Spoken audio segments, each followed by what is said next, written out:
Hello Jharkhand, welcome to learners crech education. आज के इस क्लास का टॉपिक है हिंदी भाषा ज्ञान। वीडियो का पार्ट नंबर 45 रहेगा। पेपर और लेक्चर काफ़ी ज़्यादा फ्रूटफुल होगा, चाहे वो जेएसएससी सीजीएल का एग्जाम हो, पीजीटी, एक्साइज, स्टेनो, सब में काफ़ी ज़्यादा फ्रूटफुल होगा। सिलेबस सबका सेम होता है। हिंदी भाषा ज्ञान में हम लोग आज देखेंगे सरल वाक्य, संयुक्त वाक्य और मिश्र वाक्य, साथ ही साथ कुछ वर्ण से भी क्वेश्चन देखने को मिलेगा, तो इस पर प्रैक्टिस क्वेश्चन करेंगे। साथ आपको आज डाउट नहीं रहेगा, सरल वाक्य, संयुक्त वाक्य, मिश्र वाक्य समझने में दिक्कत नहीं होगा। रचना के आधार पर वाक्य 3 प्रकार के होते हैं, तो यही आज डिस्कस करने वाला हम। अर्थ के आधार पर वाक्य भी 8 प्रकार होते हैं, तो उसको भी किसी क्लास में डिस्कस कर लिया जाएगा। ओके, तो आइए स्टार्ट करते हैं। उससे पहले पीडीएफ टेलीग्राम पर मिल जाएगा, तो वहाँ पे जरूर कनेक्ट रहें। क्विज वगैरह भी चलता है, कोई थोड़ा कम कर दिया हूँ क्योंकि अब डेली लेक्चर आता है आपका, शाम का भी आता है। तो कल थोड़ा तबीयत खराब था, नहीं चलते लेक्चर नहीं आ पाया। होता क्या है कि सारा चीज़ उल्टा पुल्टा होता रहता है। संथाल विद्रोह हुआ था 1855 में और मैं लिख दिया था 1955, तो बाद में मैं देखा तो क्या करे भैया क्या कर दिया तो ऐसे कभी कभी होते रहता है, थोड़ा बहुत क्षमा मुझे भी कर दें, इंसान से भी गलती होता है। देखिएगा ना, आप लोग नेट पे जाइए चाहे बुक में, बहुत सारा गलती करके रखते हैं, ठीक है। तो कभी कभी मुझसे भी वही चीज़ हो जाता है, तो चलिए उसको मैनेज करके चलना है। इंसान से तो गलती होते रहता है, बट उसको रेक्टिफाई करके आगे बढ़ जाना है। तो आइए स्टार्ट करते हैं पार्ट नंबर 45। कुछ इतना बोल बच्चन हो गया, अच्छे से देखिएगा ध्यान से। पहला क्वेश्चन है, इनमें से कौन सा वाक्य सरल वाक्य का उदाहरण है। मोनिका पढ़ती है, यौवन वह काल है जब चरित्र का निर्माण होता है, यदि नहीं करोगे तो मरोगे, आश्चर्य है कि वह हार गया। ध्यान दीजिएगा, इसमें जो है सरल वाक्य का उदाहरण है मोनिका पढ़ती है। देखिए, सरल वाक्य का डेफिनेशन कहता है ना कि एक ऐसा वाक्य जिसमें एक ही कर्ता और एक ही क्रिया हो। यहाँ तक कि डेफिनेशन में ये भी कहता है कि कर्ता एक से ज़्यादा हो जाए उसे मतलब नहीं है, क्रिया एक ही होना चाहिए। ध्यान दीजिएगा, जो मैं पॉइंट बोल रहा हूँ, सरल वाक्य पहचानने के लिए एक ही कर्ता या एक ही क्रिया होना चाहिए, या हो सकता है कि कर्ता एक से ज़्यादा हो सके, ठीक है, लेकिन क्रिया एक ही होना चाहिए, वही सरल वाक्य होता है। दूसरे शब्दों में कहें तो एक ही उद्देश्य और एक ही विधेय होना चाहिए, ठीक है। कर्ता को आप लोग उद्देश्य एक तरह से बोलते हैं, सब्जेक्ट और प्रेडिकेट अंग्रेजी में पढ़ते हैं। आंसर ए हो गया। यौवन वह काल है जब चरित्र का निर्माण होता है, ठीक है। यहाँ से देख सकते हैं यौवन वह काल है जब चरित्र का निर्माण होता है। तब जब ये सब शब्द आता है तो समझ लीजिएगा कि यहाँ पे आश्रित है ये वाला, तो यह मिश्र वाक्य हो जाएगा। यदि नहीं करोगे तो मरोगे, ये भी मिश्र है।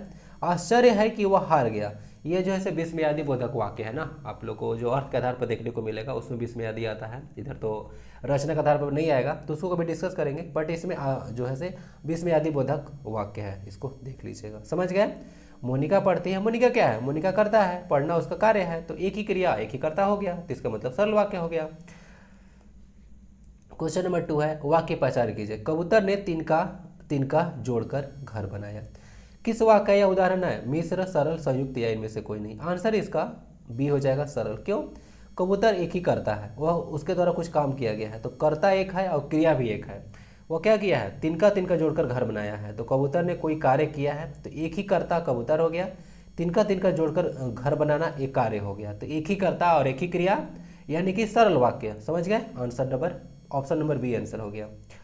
मैं उस लड़की से मिला था जिसकी घड़ी खो गई थी। बिंदु, मैं उस लड़की से मिला था जिसकी घड़ी खो गई थी। वाक्य पहचान कीजिए, सरल, मिश्र, संयुक्त या फिर कर्तृवाच्य वाक्य। आंसर इसका बी हो जाएगा, मिश्र वाक्य। अब मिश्र वाक्य का डेफिनेशन क्या कहता है समझिएगा।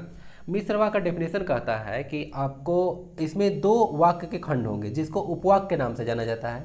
एक वाक्य खंड जो होगा वह होगा आपका मुख्य, और दूसरा जो होगा वह होगा आश्रित, ठीक है।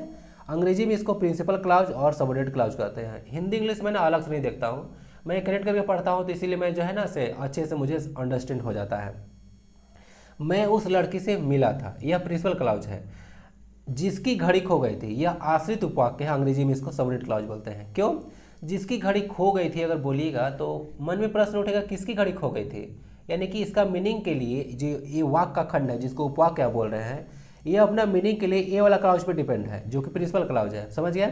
तो इस तरह से एक ऐसा वाक्य जिसमें एक उपवाक्य है दूसरे वाक्य खंड यानी कि उपवाक्य पे डिपेंड रहे अपना मीनिंग के लिए, वहाँ पे मिश्र वाक्य होता है। ध्यान रखिएगा। मिश्र वाक्य पहचान करने का तरीका भी आपको है, जैसे कि जिसकी एक शब्द था, यहाँ पे देखने को मिल रहा है जिसकी उसकी, जैसा वैसा, जो सो, जहाँ वहाँ, जब तब, वो जैसे वैसे, यदि तो, जब तक, ठीक है, तब तक, ये सब, जिन्हें उन्हें, ये सब शब्द जो होता है से आपको देखने को मिलेगा। और सबसे बड़ा पहचान है कि एक जो वाक्य खंड होगा वह दूसरा पर डिपेंड रहेगा। तो यहाँ पे डिपेंड था, इसीलिए मिश्र वाक्य हो गया। समझने में कोई दिक्कत तो नहीं हुआ? ओके, जिसकी किसकी ऐसा भी आता है।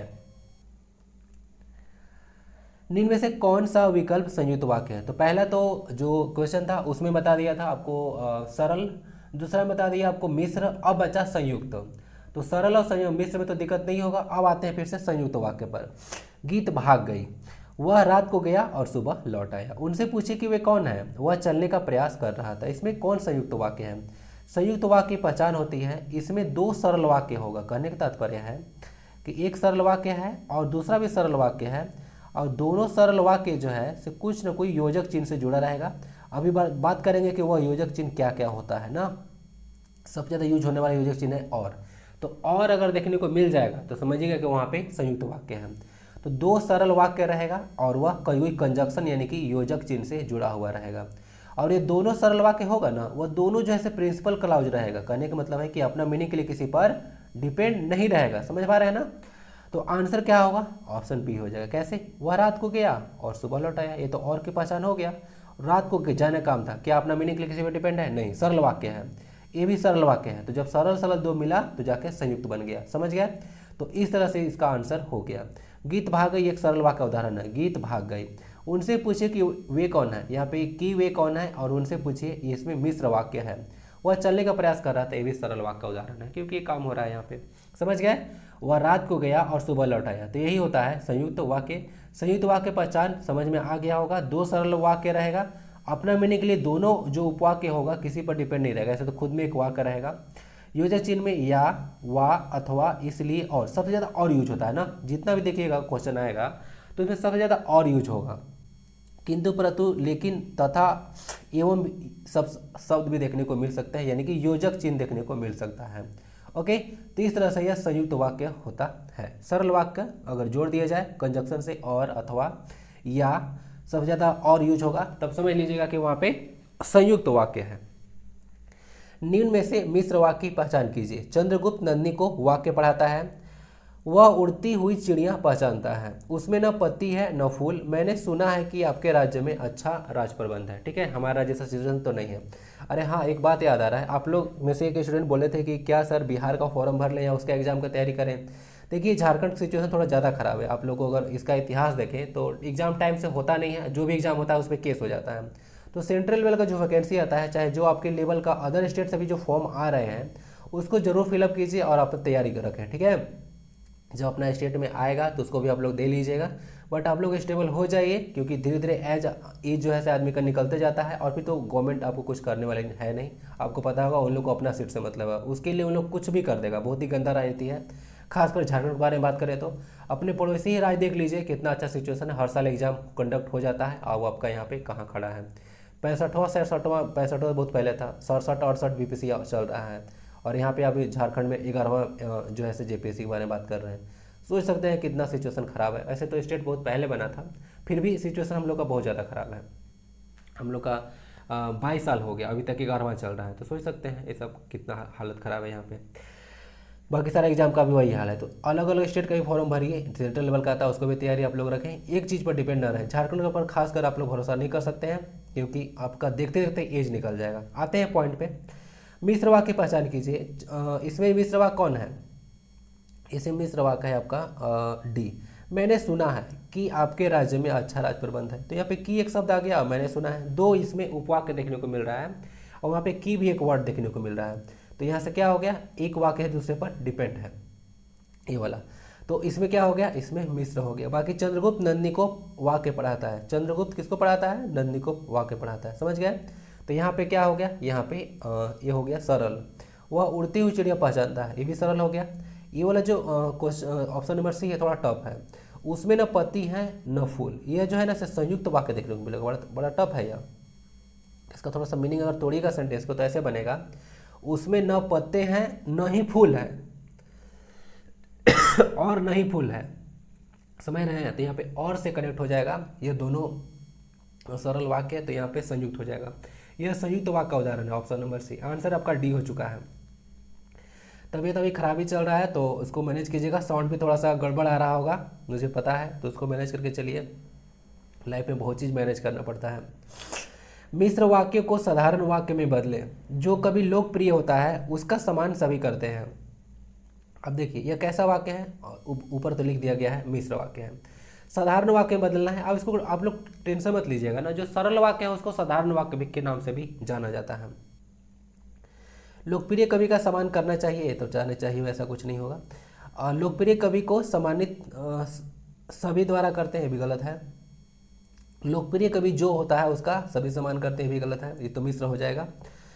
लोकप्रिय कवि का सम्मान सभी करते हैं, यही ऑप्शन नंबर डी हो जाएगा। लोकप्रिय कवि का सम्मान सभी करते हैं, यही आपका सरल वाक्य होगा। समझ सकते हैं, लोकप्रिय कवि के बारे में किया जा रहा है सम्मान करना, यानी कि एक ही करता एक ही क्रिया हो गया सरल वाक्य में।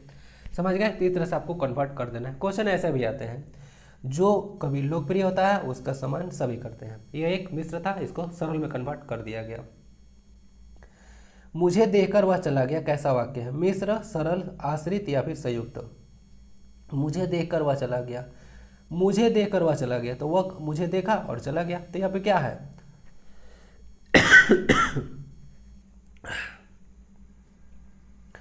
यहाँ पे यह सरल वाक्य एग्जाम्पल है, एक ही कर्ता और एक ही क्रिया है ना।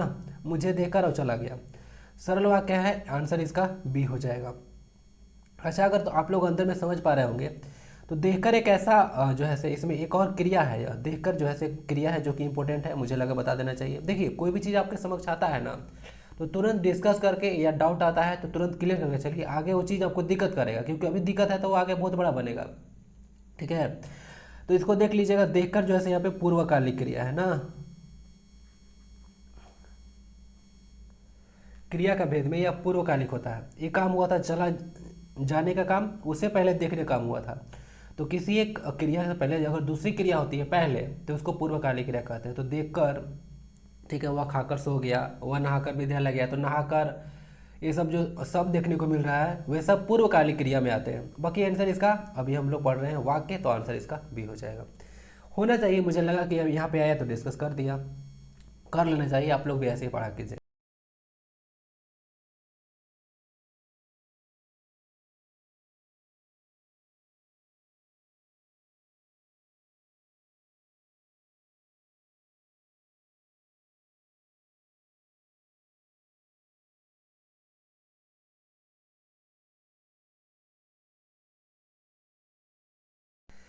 क्वेश्चन नंबर 8 है, गाड़ी के सीटी देने पर ट्रेन चल पड़ी। संयुक्त वाक्य में इसको कन्वर्ट करना है, क्या होगा? ऑप्शन नंबर बी होगा, अगर समझ पा रहे होंगे तो। गाड़ी ने सीटी दी और ट्रेन चल पड़ी, तो यहाँ पे और कनेक्ट है, तो बताया था कि संयुक्त वाक्य में और, एवं, अथवा, या ये सब शब्द देखने को मिलता है। और दोनों वाक्य सरल है, देख लीजिए। गाड़ी ने सीटी दी और ट्रेन चल पड़ी, अपना मीनिंग के लिए किसी पर डिपेंड नहीं है। समझ गया, तो ऑप्शन नंबर बी इसका आंसर हो गया।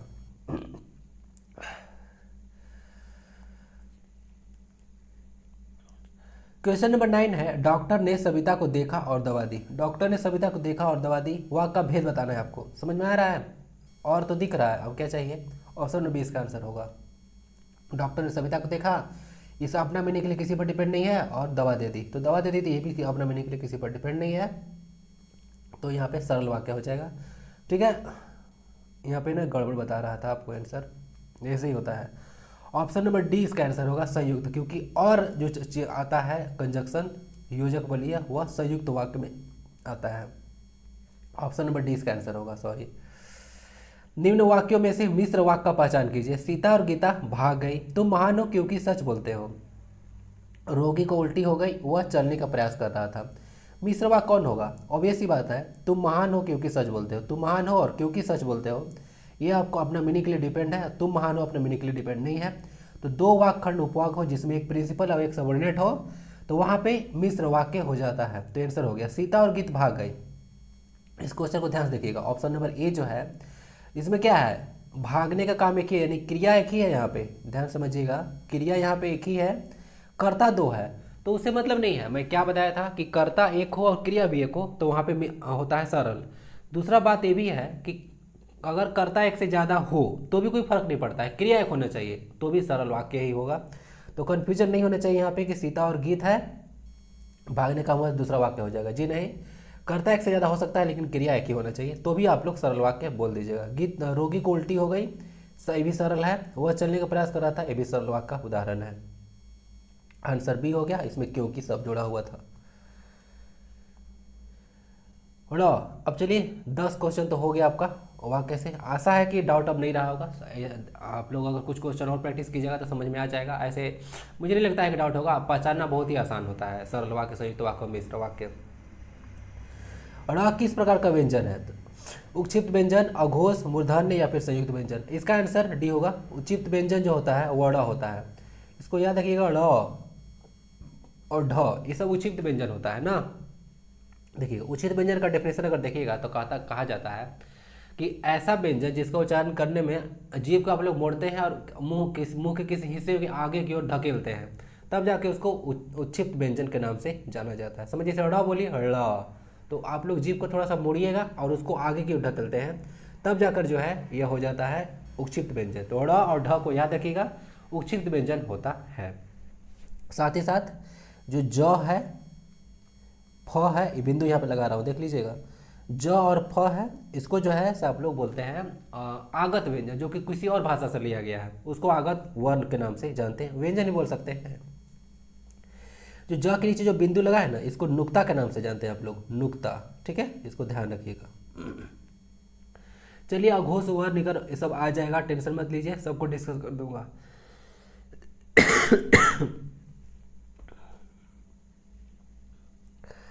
देखिए यहाँ पे क्वेश्चन नंबर 12 है,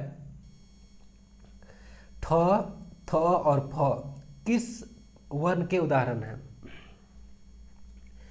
स्वर, प्लुत, सघोष या फिर अघोष, किसके उदाहरण है? अगर आप लोग समझ पा रहे होंगे तो अगर देखिए जितना भी है ठ, थ और फ, यह प्रत्येक वर्ग का दूसरा वर्ण है ना। तो प्रत्येक वर्ग का जो पहला और दूसरा वर्ण अघोष होता है, याद आ रहा है? प्रत्येक वर्ग का पहला और दूसरा वर्ण अघोष होता है, और तीसरा, चौथा और पांचवा ये वर्ण घोष होता है। घोष को सघोष के नाम से भी जाना जाता है, इससे कन्फ्यूजन नहीं होना चाहिए। आंसर इसका डी हो जाएगा, समझ गए? ठ, थ और फ, देखिए ठ जाता है ट के बाद, थ आता है त के बाद, और फ आता है प के बाद, यानी कि यह दूसरा वर्ण है प्रत्येक वर्ग का। तो पहला और दूसरा अघोष होता है, और तीसरा, चौथा और पांचवा घोष वर्ण होता है। कन्फ्यूजन नहीं होना चाहिए, घोष को सघोष के नाम से भी जानते हैं। बाकी देख लीजिए यहाँ से प्लुत नहीं होगा, प्लुत तो स्वर होता है, ऐसे स्वर का प्रकार ही है प्लुत। ऐसे प्लुत पढ़े होंगे आप लोग, हर स्वर, दीर्घ स्वर और प्लुत। तो ऐसे हिंदी में 2 ही स्वर होता है, संस्कृत में प्लुत होता है, बट कुछ कुछ बुक में देखिएगा जैसे ICSE बोर्ड में, तो ये सब जैसे प्लुत को भी मान लिए हैं, बट हिंदी में ऐसे मेनली रूप से 2 ही स्वर होता है। कौन कौन? हर्ष स्वर और दीर्घ। हर्ष में 4 आता है, आपको बताया था। अ आता है, इसे तो पहले ई लिखते, छोटी बड़ी इतना होता है, हो गया छोटी ई हो गया और हर्ष ई हो गया, सॉरी बड़ी ई नहीं होगा। अ हो गया, उ हो गया छोटी, और छोटी ई हो गया और हर्ष ई, 4 होता है आपका हर्ष स्वर। और बाकी 7 जो बचा उसको आप लोग दीर्घ स्वर के नाम से जानते हैं। जो प्लुत स्वर है उसको बोला जाता है उसको, इसको ओम बोलते हैं। उच्चारण कीजिए ओम, ऐसे। तो प्लुत स्वर को उच्चारण करने में 3 गुना समय लगता है आपको हर्ष स्वर से, और दीर्घ स्वर को 2 गुना समय लगता है। डेफिनेशन ऐसे भी दिया जाता है। हिंदी में टोटल जो स्वर है 11 है, और व्यंजन 33। वैसे कुल वर्ण की संख्या 52 है। क्वेश्चन 13, ई और उ किस प्रकार के वर्ण है? ऊष्म, हर्स्व, स्पर्श या दीर्घ? मुझे लगता है ना कि अभी आपको आंसर मिल गया। ई और उ हर्ष स्वर है ना, अभी बताया था ना आपको, हर्ष स्वर, ये बताया था आपको। अ, छोटी ई, उ और हर्षरी, ठीक है, उ होगा, उ और हर्षरी, उ में छोटी उ ना, तो ये होते हैं आपके हर्ष स्वर। ऊष्म व्यंजन कौन कौन होते हैं आपको याद है? ऊष्म व्यंजन होते हैं तालव्य स, ये तो दंस हो गया, दंस हो गया, मूर्धन स और ह, ये 4 होता है। ऐसे ऑर्डर देखिए, आगे होता है पीछे बाद में होता है। तो ये हो गया आपका ऊष्म व्यंजन। स्पर्श व्यंजन में आपका आते हैं तो बहुत सारे इसमें वर्ण आ जाएंगे। दीर्घ स्वर तो अभी बताया था, ठीक है। बाकी अंतस्थ व्यंजन में ये इंपॉर्टेंट है, य, र, ल और व, ये सारे जो है आपको देखने को मिलेगा, ये आते हैं आपको अंतस्थ व्यंजन में। ये आते हैं ऊष्म व्यंजन में और स्पर्श ज़्यादा होता है। इसको देखिएगा, आंसर इसका बी हो गया। निम्न में से शुद्ध वर्तनी वाला विकल्प चुनिए। बांसुरी, बांसुरी इस तरह से बांस या फिर अध्ययन, कौन इसमें सही है बताइए। आंसर इसका बी हो जाएगा। बांसुरी में चंद्र बिंदु लगता है ना, बांस में भी चंद्र बिंदु लगता है, इसीलिए गलत हो गया। आपको चंद्र बिंदु लगता है। अध्ययन देखिए इस तरह से नहीं होता है, अध्ययन आप लोग इस तरह से लिखते हैं अध्ययन, अध्ययन। कुछ और शब्द बताओ, जैसे उज्ज्वल, ठीक है, ठीक है ना कि गलत है? उज्ज्वल गलत है। ऐसा क्यों? क्योंकि उज्ज्वल में कहीं भी पूरा ज नहीं होता है। एग्जाम में गलत करके मत आइएगा ना। फिर एक न्यायाधीश है, ऐसा लिखा जाता है न्यायाधीश। एक कवित्री लिखा जाता है कवित्री, इस तरह से। श्रृंगार इस तरह से आप लोग लिखते हैं। देखिए यहाँ पे ये नहीं होता है ना, यहाँ पे जो सरल में लगता है ये नहीं होता है, इस तरह से लिखा जाता है श्रृंगार। इसको देख लीजिएगा। तीसरा कुछ शब्द है तो यहाँ पे हो गया। न्यायाधीश इस तरह होता है, चाहे न्यायालय भी लिखते हैं ना तो वहाँ पे दोनों जगह या होता है, इसको ध्यान रखिएगा। तो इस तरह से हो चुका है ऑप्शन नंबर 20 का आंसर। बाकी कुछ पॉइंट मैं यहाँ पे डिस्कस करता हूँ, ध्यान से इसको देख लीजिएगा। ये जो आप लोग को चंद्र बिंदु देखने को मिल रहा है, और एक होता है ये वाला अनुस्वार, एक होता है विसर्ग, तो ये सारे जो ऐसे आप लोग को देखने को मिलेगा, ये सब अयोगवाह में आते हैं ना, अयोगवाह इनको कहा जाता है। बाकी जो आचार्य जो किशोरीदास शुक्ल हैं, वह जो बोले हैं इसको अयोगवाह बोले हैं दोनों को, उनके द्वारा। ऐसे कहीं देखिएगा तो चंद्र बिंदु जो है उसको भी अयोगवाह का नाम दिया गया है। किशोरीदास शुक्ल इसको बोले हैं अयोगवाह, ठीक है। ये चंद्र बिंदु और एक होता है बिंदु, तो इसको आप लोग बोलते हैं अनुस्वार, अब इसको बोलते हैं अनुनासिक, ठीक है। आंसर इसका बी हो चुका है। प का उच्चारण स्थान क्या है? दंत, तालु, ओष्ठ या फिर कंठ। आइए इसको देख लेते हैं पुनः ना। पहले भी रिवीजन कराया था वर्णों का उच्चारण स्थान, आज भी करा देता हूँ। तो इसका ट्रिक क्या था? जो पांचों वर्ग है उसको तो याद कर लेना है। KTM 2 कितने बार बता चुका हूँ, याद हो गया होगा। KTM 2। तो इसका देख लिए, जो पहला वर्ण होता है यानी कि कवर्ग, उसका उच्चारण होता है कंठ से, उसके साथ और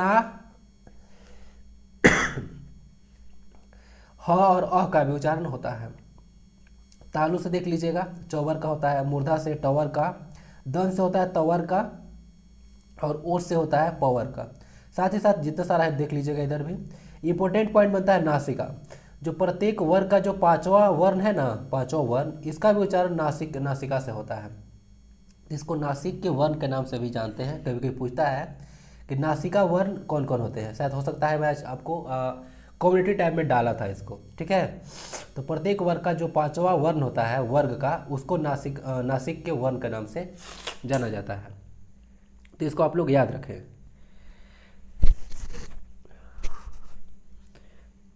बाकी कंठ तालु इंपॉर्टेंट है कि कंठ तालु से कौन कौन होता है। तो कंठ तालु में दो होता है, ए और ए, दो ही होता है, और कंठोस्य में होता है ओ और।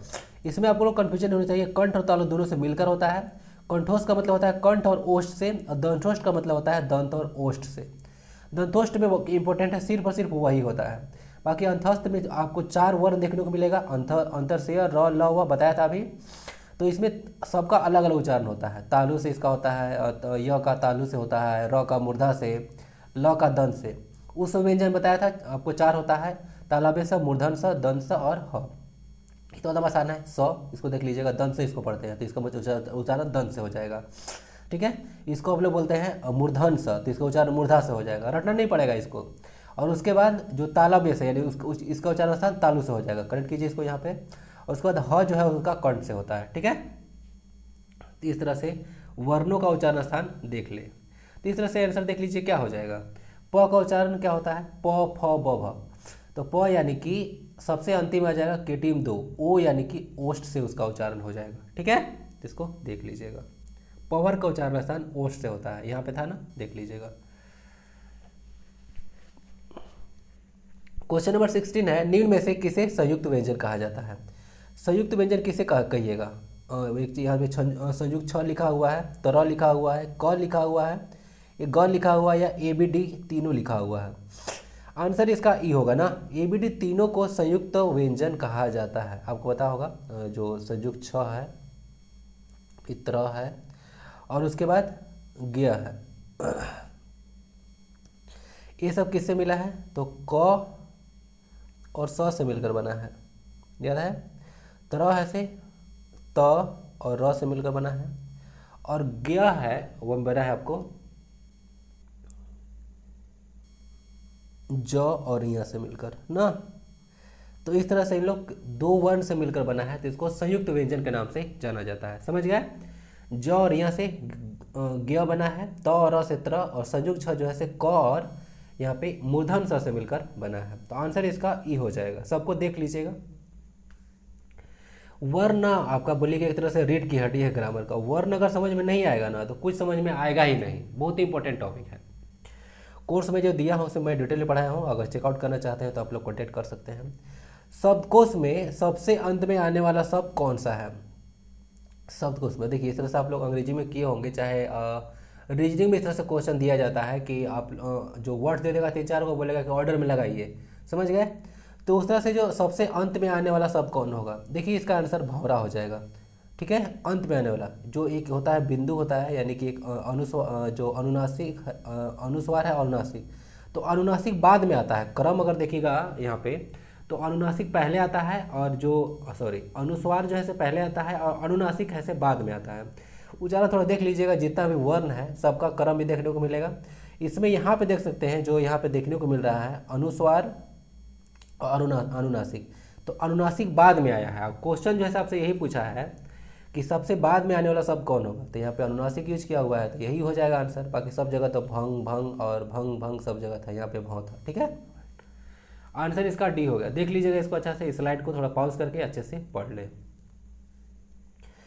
हिंदी शब्दकोश में छ, जो छ देख रहे संयुक्त छ है, वर्ण का क्रम किस वर्ण के बाद आता है? तुरंत बताया था कि क और यहाँ हलंत होता है और स।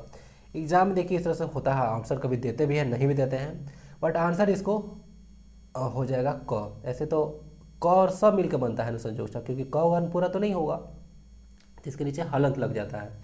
इस लाइन को यहाँ पे हलंत बोलते हैं ना। हिंदी में देखिएगा बहुत ही माइन्यूट टाइप से चीज़ पूछते हैं ना, तो अगर पता नहीं रहेगा तो दिक्कत हो जाएगा। तो आंसर इसका ए हो गया क। तो क और स से मिलकर संयुक्त छ बना है। अब कुछ हिंदी भाषा से रिलेटेड क्वेश्चन है, ध्यान से देखिएगा। हिंदी भाषा का विकास का सही क्रम क्या है? संस्कृत माने हिंदी भाषा किससे उत्पन्न हुआ है? तो हिंदी भाषा के तो आदि जननी संस्कृत है, सबको पता है। तो यहाँ से काम आपका चलने वाला नहीं है, क्योंकि सब जगह मैं संस्कृत खुद से ही क्वेश्चन बनाया हूँ, कहीं उठाया नहीं हूँ। तो यहाँ पे सब जगह संस्कृत देखने को मिल रहा है, तो उतना दिमाग आप लोग नहीं लगा पाइएगा। ये क्वेश्चन थोड़ा टफ बनाया हूँ। देखिए इसका सही आंसर हो जाएगा ऑप्शन नंबर ए। सबसे पहले आया था संस्कृत। ठीक है, संस्कृत आदि जननी कहा जाता है। उसके बाद पाली आया, प्राकृत आया, फिर अपभ्रंश, और उसके बाद हिंदी। यही सही क्रम है हिंदी भाषा का ना, इसको याद रखिएगा। संस्कृत, पाली, प्राकृत, अपभ्रंश और हिंदी। ठीक है, तो इसको याद रखिएगा। अपभ्रंश के बाद हिंदी आता है, और संस्कृत के बाद पाली आया था। तो बाकी तो डाउट नहीं होगा, कुछ चीज़ याद रख लीजिए। संस्कृत के बाद पाली, ठीक है, और उसके बाद हिंदी से पहले अपभ्रंश आया था। कभी क्वेश्चन ऐसे आपसे भी पूछते हैं कि हिंदी भाषा का विकास किससे हुआ है? तो सौर सेनी अपभ्रंश से हुआ है ना। सौर सेनी अपभ्रंश से हुआ है, इसको याद रखें। बाकी आदि जननी तो संस्कृत को कहते ही हैं आप लोग। तो देख लीजिएगा, आंसर हो गया। बाकी जो हिंदी अभी बात वर्तमान में देख रहे हैं, ठीक है, यह जो है इसका खड़ी बोली है। हिंदी का आप लोग खड़ी बोली यूज करते हैं, और खड़ी बोली का एक और नाम है। क्वेश्चन देखिए सब पूछा गया है ना, जो भी बोल रहा हूँ क्वेश्चन आ चुका है। खड़ी बोली का मूल नाम कौरवी है। क्या है? कौरवी। बाकी हिंदी दिवस अब कब मनाते हैं? अभी तो हाल ही आपने मनाया है, 14 सितंबर को हिंदी दिवस मनाया जाता है। हिंदी भाषा का जो पहला जो देखने को मिला था समाचार पत्र, ये भी काफ़ी ज़्यादा इम्पोर्टेंट है। ये जो समाचार पत्र था वो आपको देखने को मिला था 30 मई 1826। ये बंगाल से देखने को मिला था ना, देख लीजिएगा। जुगल किशोर शुक्ल यही इसके संपादक थे, इन्हीं के द्वारा शुरू किया गया था। सारा क्वेश्चन इंपॉर्टेंट है। हिंदी भाषा का पहला समाचार पत्र कौन था? उसका नाम था उदंत मार्तंड ना, उदंत मार्तंड नाम था, यानी कि बिना दांत का सूर्य। पहले बहुत भाषा में आता था समाचार पत्र, बट हिंदी में नहीं आता था, तो इन्हीं के द्वारा शुरू किया गया था। ये कानपुर के पर्सनालिटी थे, तो शुरू किया गया था इनके द्वारा 30 मई 1826 को। देख लीजिएगा। द हिंदू इसके बाद ही आया था, 1878 से वो आ रहा है। और 30 मई को आप लोग हिंदी पत्रकारिता दिवस भी मनाते हैं, हिंदी पत्रकारिता दिवस। तो बोलिएगा कि अब कहाँ से आ गया, देखिए इस तरह से आप लोग कनेक्ट करके पढ़िए, एक क्वेश्चन हिंदी में भी आ जाता है। 10 जनवरी को विश्व हिंदी दिवस मनाया जाता है, ये भी याद रख सकते हैं आप लोग। क्वेश्चन नंबर 20, भारत में कितने भाषाओं को शास्त्रीय भाषा का दर्जा प्राप्त है। जानबूझ के इस क्वेश्चन को मैं ऐसे बनाया हूँ ताकि आप लोग गलत करें। बहुत लोगों का आंसर तो अब तक 22 लग गया होगा, तो आंसर गलत है, ठीक है। अब ऐसा क्यों बोल रहा हूँ, आप लोग 8वां शेड्यूल में पढ़ के आए हैं कि 22 भाषाएं लिस्टेड है, तो 22 भाषा जो है वहाँ पे आप लोग शेड्यूल लैंग्वेज है, न कि शास्त्रीय भाषा है। ध्यान समझ में आ रहा है, वहाँ पे अनुसूचित भाषा का नाम दिया गया उसको, न कि शास्त्रीय भाषा। ध्यान से पढ़ा कीजिए कोई चीज़। टोटल जो शास्त्रीय भाषा है वह 6 है। शास्त्रीय भाषा जो सबसे पहला था उसमें आपको तमिल को देखने को मिलेगा, यह द्रविड़ियन फैमिली से बिलोंग करता है। 2004 में, फिर संस्कृत आया था 2005, कन्नड़ तेलुगु 2008 में, मलयालम 2013 में और उड़िया 2014 में। तो यही 6 है शास्त्रीय भाषा है भारत में, तो कन्फ्यूजन नहीं होना चाहिए। 22 भाषाएं लिस्टेड है, उसमें ये सभी है, 6 भाषा जो है 22 भाषा में है, बट ये सब शास्त्रीय भाषा का दर्जा प्राप्त है, जबकि ये सब 22 भाषाओं शेड्यूल लैंग्वेज में है। तो आंसर इसका डी हो जाएगा। अगर याद रखना होगा तो आप लोग याद रख सकते हैं, 2004 में आप लोग का क्या हुआ था, सुनामी आया था, ठीक है, तो इसे कनेक्ट कर लीजिएगा। संस्कृत बना 2005 में, तो राइट टू इन्फॉर्मेशन आया था, या फिर डिजास्टर मैनेजमेंट अथॉरिटी बनाए थे 2005 में, तो कनेक्ट कर लीजिएगा। 2008 में आर्थिक मंदी आया था, मुंबई टेरर अटैक भी हुआ था, तो याद रख सकते हैं 2008 में। और एक कन्नड़ और तेलुगु दोनों था। मलयालम भाषा 2013 में फूड सिक्योरिटी एक्ट लेकर आए थे आप लोग, और उड़ीसा इसमें आप लोग जनधन योजना लेकर आए थे। तो समझ लीजिएगा, कनेक्ट करके इसको याद रख सकते हैं। यही है, तो ध्यान रख लीजिएगा। अंतिम जो 4 भाषा था 22 शेड्यूल लैंग्वेज है, 8वां शेड्यूल में है। क्वेश्चन आपको ऐसे ही पूछ देते हैं। प्लस में जो शेड्यूल लैंग्वेज में जो 8वीं अनुसूची 22 भाषाएं हैं, उसमें अंतिम जो 4 था वो काफ़ी ज़्यादा इंपॉर्टेंट है, क्योंकि झारखंड का संथाली भी है। तो संथाली था, डोगरी था, मैथिली था और बोडो था। तो 4 लैंग्वेज यही ऐड हुआ है 2003 में, तो इम्पोर्टेंट बनता है। अब इस समय के लिए 92वां जो संविधान संशोधन किया गया था, इसको याद रख सकते हैं ना। शुरू में 14 ही भाषा था, 14 से लेकर हम लोग आपको सब पढ़ाया था 22 तक का सफ़र। 1967 में सिंधी लैंग्वेज को ऐड किया गया था 15वां। तो इस तरह से कुछ कहानी है, तो देख लीजिएगा। 6 है, सारा चीज़ डिटेल में आपको बता दिया, कोई दिक्कत देखने को नहीं मिला होगा। तो यही सर आज का क्लास था। थोड़ा कष्ट हुआ काफ़ी ज़्यादा, बीच बीच में वीडियो को रोकना ही पड़ा, बट चलिए कंप्लीट हो गया। देखते हैं अगर वीडियो आ पाएगा तो आ ही जाएगा। ऐसे कोशिश करूँगा कि आज वीडियो 2 बजे भी दूँ और शाम को भी दूँ। अगर सब चीज़ सही रहा तो 2 बजे तो मिलेगा, क्योंकि बहुत सारा इंपॉर्टेंट करंट अफेयर चीज़ बन चुका है, तो 2 बजे तो आज आएगा। तो इसको आप लोग वेट कीजिएगा। स्वस्थ रहें, मस्त रहें, पढ़ाई लिखाई में व्यस्त रहें। मिलते हैं नेक्स्ट लेक्चर में। वंदे भारतम, जय हिंद।